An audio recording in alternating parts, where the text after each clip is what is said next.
Salut amis terriens et bienvenue dans cette nouvelle vidéo. J'espère que tu vas bien et que tu as passé une bonne semaine. J'imagine que tu dois être dans les préparatifs de Noël. Pour notre part, eh bien écoute, nous sommes en train de finaliser les préparatifs de notre road trip d'hiver. Nous avons une idée de notre parcours et des différentes étapes que nous allons effectuer. Donc une vidéo qui sent bon l'hiver, qui sent bon Noël, qui sent bon la neige. Je vais te montrer tout ça. Tout comme vous, on découvre. Tout comme vous, on avance. Nous, c'est la famille Lefebvre. Avec nos 3 enfants, suivez-nous et découvrez la vie de famille à bord de notre camping-car.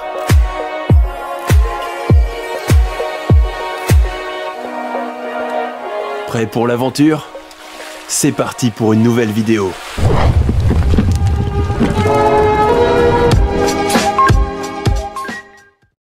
Bon, chose promise, chose due. Je t'avais dit la semaine dernière que je te montrerai comment est-ce que l'on fait avec Fanny pour trouver nos spots d'hiver en fait. Donc je vais te montrer ça tout de suite. Juste avant, je fais une petite parenthèse rapide. Ça fait plusieurs semaines que je vois un spot TV sur les grandes chaînes. Et ce spot a tendance à me gonfler un petit peu, si tu veux.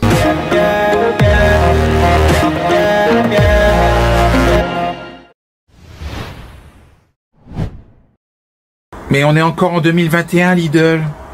Alors ça y est pour toi, ça y est, c'est plié. Les jeux sont faits, 2022, hop, élu meilleure chaîne de magasins de l'année. Ah, je suis épaté là. Bah moi dans ce cas-là, je vais faire pareil alors.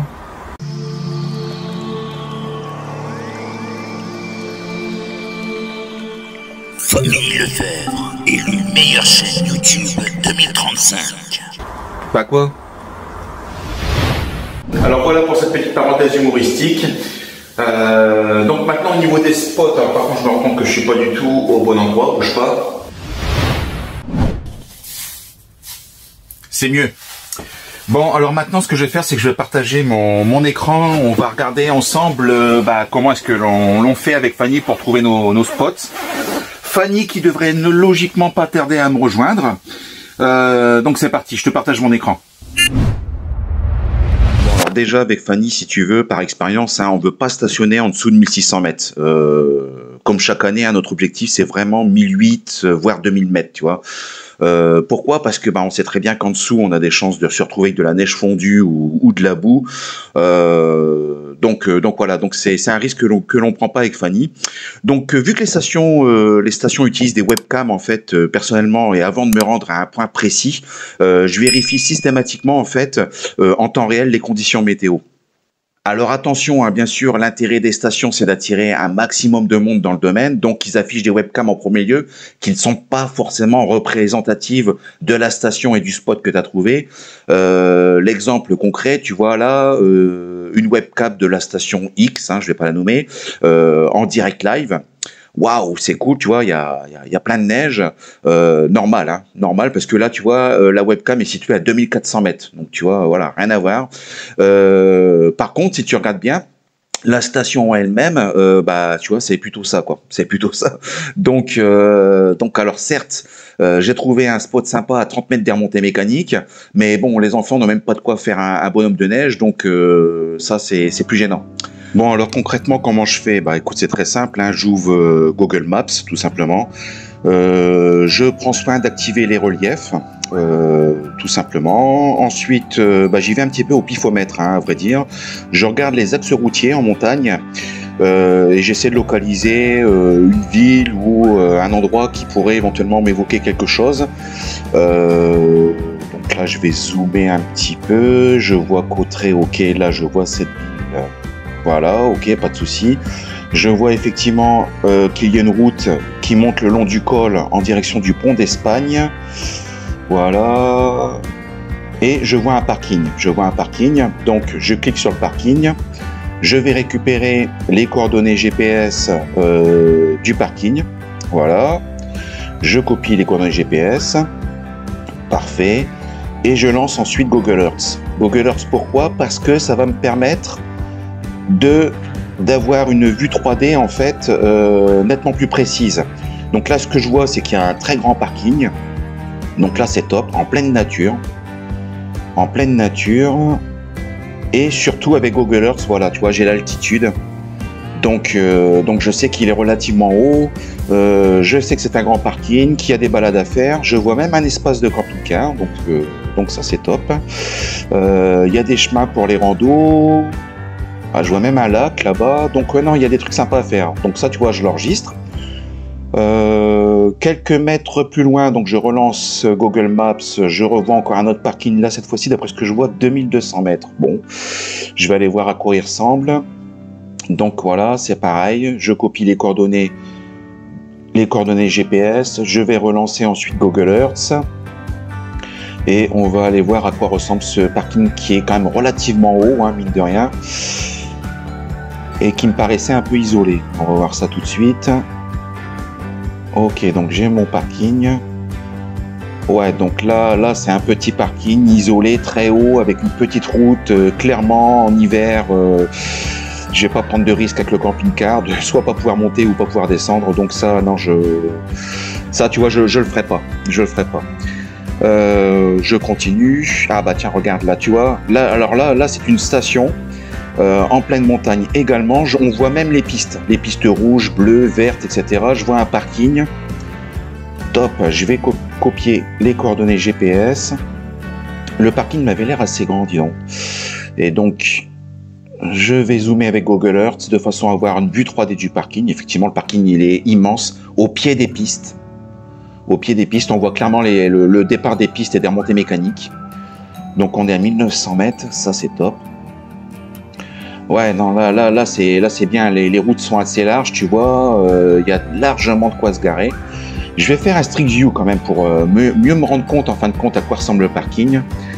Donc, ah ouais, non, c'est top, c'est top. Ah bah regarde, tu vois, il y a même je vois des camping-cars là-bas dans le fond garés. Donc grand parking au pied des pistes, en pleine montagne, c'est sympa. Donc maintenant, ce que je vais faire, c'est que je vais récupérer les informations, par exemple, de l'école de ski, là, je vois, et liées à la station, et je vais regarder si la webcam. Voilà, et voilà la webcam qui correspond exactement au parking. Donc je vois effectivement beaucoup de neige, je vois le parking, je vois tout. Donc là voilà, ça c'est un point GPS que je vais prendre soin de garder.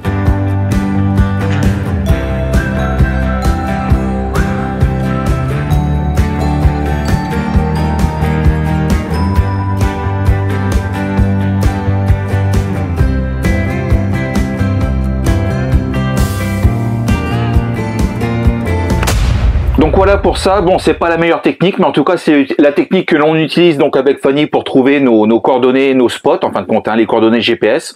On s'est fait une dizaine de points un peu partout. On essaiera d'avoir une suite logique en fin de compte au niveau des points, mais bon ça peut changer en fonction de la météo, en fonction de la neige, en fonction des webcams, enfin ça peut changer en fonction de beaucoup de choses en fait. Ça, bon bah écoute, normalement on est presque prêt. On est presque prêt. Côté chauffage, c'est bon, c'est testé, c'est validé. Donc les combis, c'est bon. Les combis, c'est bon. En fait, on a repris les combis de l'année dernière, en fait, hein, tout simplement. Enfin, je crois. Bah non. Bah non. Concernant les combinaisons pour les enfants, je tourne avec 2 combinaisons par enfant. C'est-à-dire qu'en fait, dans un camping-car, on peut pas faire sécher les combinaisons sur un radiateur comme on pourrait le faire en appartement ou en chalet. Ça sèche plus lentement, donc du coup effectivement j'ai de quoi changer les enfants une fois dans la journée. Donc ça prend un peu de volume quand même d'emmener tout ça parce que l'équipement de ski ça prend de la place quoi. Et il y a effectivement le problème de séchage, mine de rien. Ouais. C'est-à-dire que les combinaisons, les chaussures, etc., faut pouvoir, ça va être forcément humide et donc faut pouvoir les mettre à sécher. Et on n'a pas forcément beaucoup de place. Le camping-car n'est pas forcément super optimisé pour étendre des combinaisons, surtout à 5. L'année dernière, on avait notre chausson et on avait une cabine de douche complètement indépendante. Du coup, on mettait tout à sécher dans la cabine de douche sans pour autant manger en fait sur l'espace de vie en fait. Mais là, cette fois-ci, en fait, notre douche étant intégrée dans la salle de bain directement. Avec les toilettes. Avec les toilettes. J'avoue que je pense que ça serait pas mal d'installer une barre transversale dans la petite salle de bain pour qu'on puisse au moins faire sécher des choses sur cintre, quoi. Ouais. Parce que c'est pour ça effectivement qu'il vaut mieux avoir ce qu'il faut pour les enfants en 2, quoi. Parce que c'est vrai que le matin, ils vont jouer dehors dans la neige et tout est trempé. L'après-midi, on va se promener. Si tout est trempé, c'est pas la peine, quoi. Donc il y a quand même une organisation un petit peu différente à avoir. La seule chose que les enfants en un exemplaire, c'est les chaussures. Hein. On va pas emmener des bottes et des après-ski en double pour tout le monde, ça serait trop, quoi. Et on fait nos rideaux. Pour le lit parental, pour le lit des enfants. Pourquoi on les refait d'ailleurs? Parce qu'ils ont tout détruit. Ah oui, voilà. Ils ont marché dessus et tout s'est déchiré. Si tu veux tester un camping-car, surtout ce que tu fais, c'est que tu mets 1, 2 enfants. Si tu pousses vraiment à l'extrême, tu peux en mettre 3 dans ton camping-car pendant une semaine. Tu les laisses dedans, puis tu regardes un petit peu ce qui bouge pas, ce qui est cassé, etc. Comme ça, c'est un bon test, hein. Franchement, tu mets juste 3 enfants à l'intérieur pendant une semaine et tu vois tout de suite si c'est de la qualité ou pas, hein. Franchement, voilà. Ça, plus une protection thermique externe également à mettre sur l'avant du camping-car. Donc, étant donné qu'on a changé de camping-car, on n'a plus les mêmes protections. Donc, il faut que l'on rajoute une protection thermique à l'extérieur au niveau des pare-brises et des 2 ouvertures de chaque côté. Si on commence à regarder un petit peu ce qui existe sur le marché pour des protections type Soppler, on arrive très vite à 400, 500 € la protection. Donc, je pense qu'on va la faire nous-mêmes. Une protection en plus juste pour le pare-brise en fait, hein, parce qu'après on en a quand même 3-4 ans de caravanège et on avait remarqué en fait que le froid rentrait par le moteur et les aérations en fait.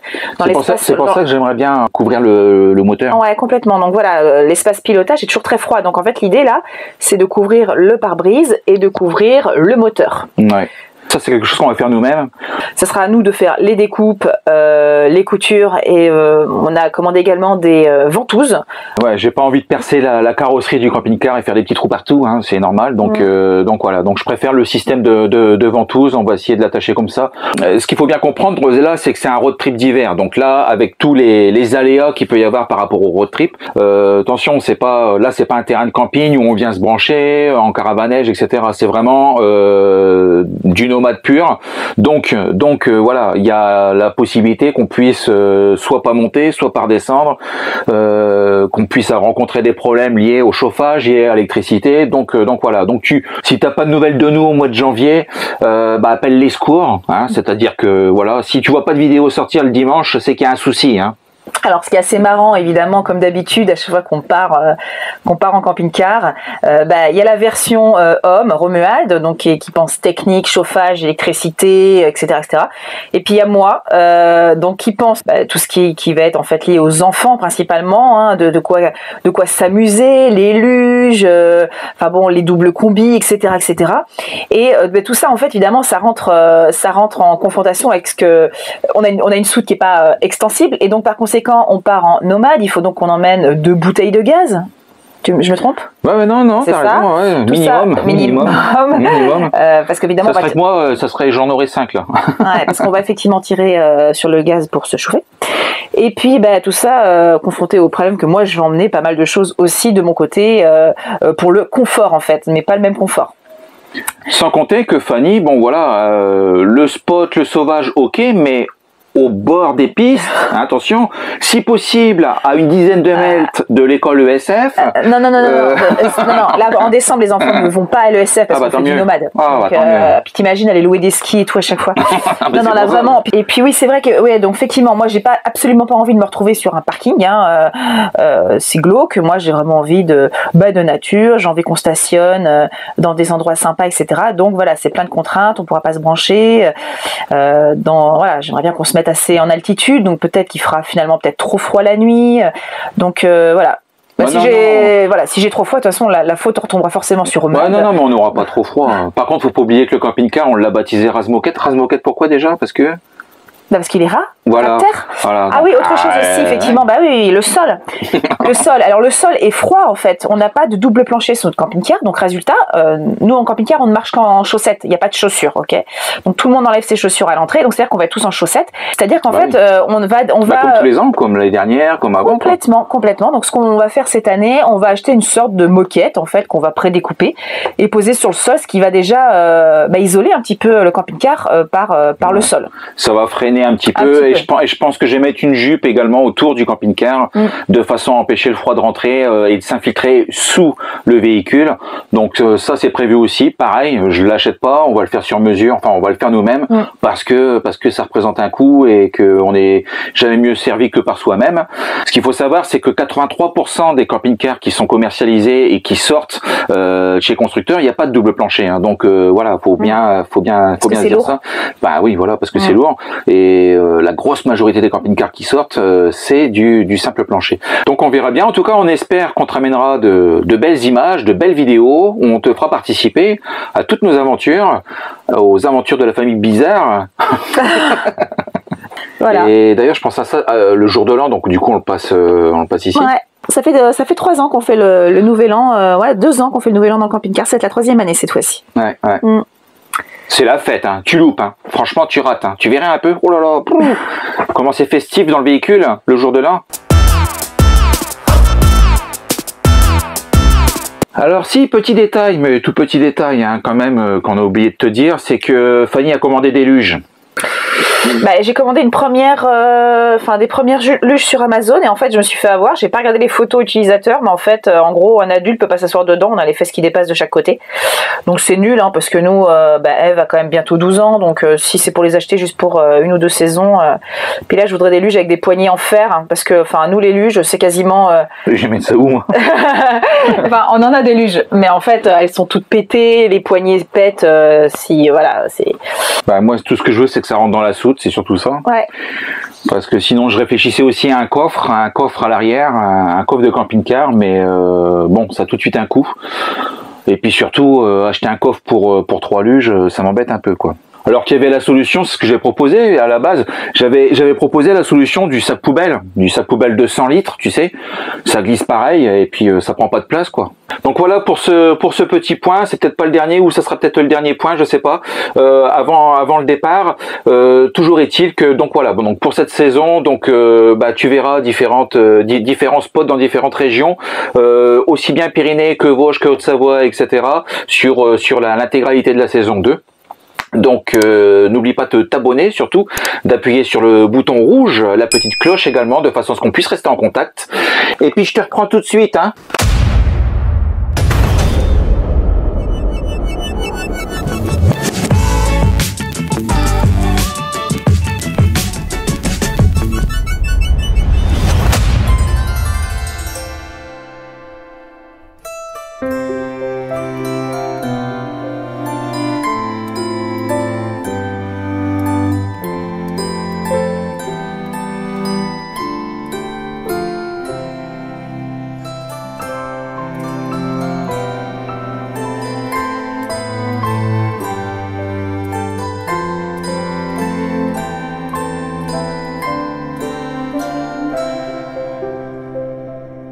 Bon allez, direction le magasin de bricolage le plus proche. Objectif, trouver un isolant thermique extérieur, intérieur, étanche si possible. Et puis voilà, donc ce sera pas forcément super esthétique, ça sera peut-être même très moche. Mais bon, l'objectif c'est que ce soit fonctionnel hein, et puis que ça fasse le job quoi, tout simplement. Donc c'est parti.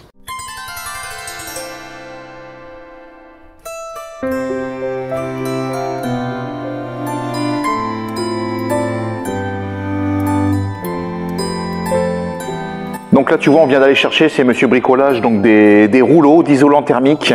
C'est du 20 couches, intérieur, extérieur, il est étanche. Et ça va permettre donc d'isoler le véhicule à l'extérieur, été comme hiver, de façon à pouvoir conserver la fraîcheur donc l'été et pouvoir conserver également la chaleur l'hiver.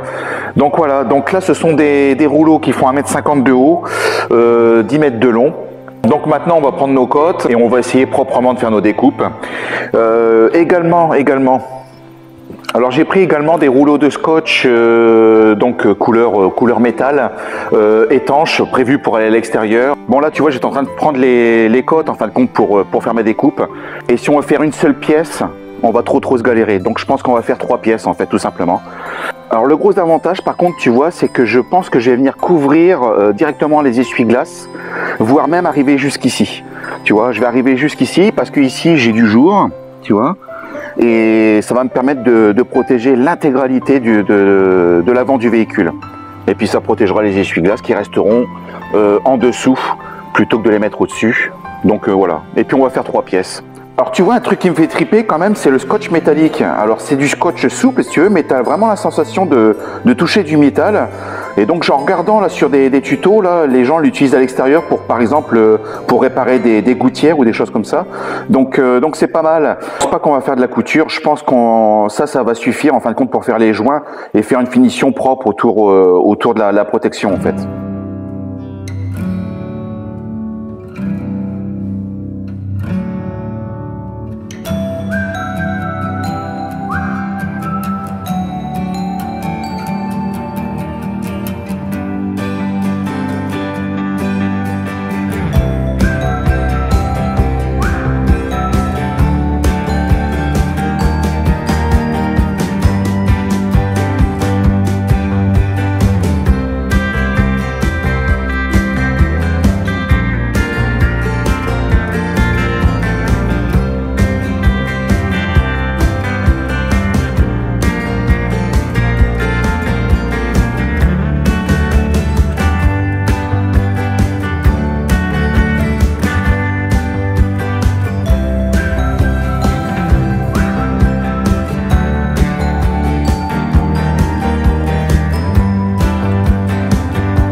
Donc voilà pour la première étape. Donc on a fait la partie de devant plus les deux côtés.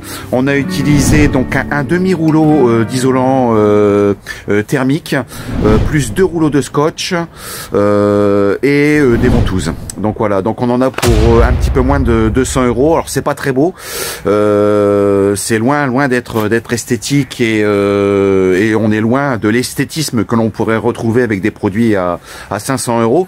Mais bon, c'était pas l'objectif. L'objectif c'était que ce soit fonctionnel et surtout que ça fasse son job de protection au niveau de la chaleur et au niveau du froid. Voilà, donc maintenant écoute, je vais te montrer ce que ça donne.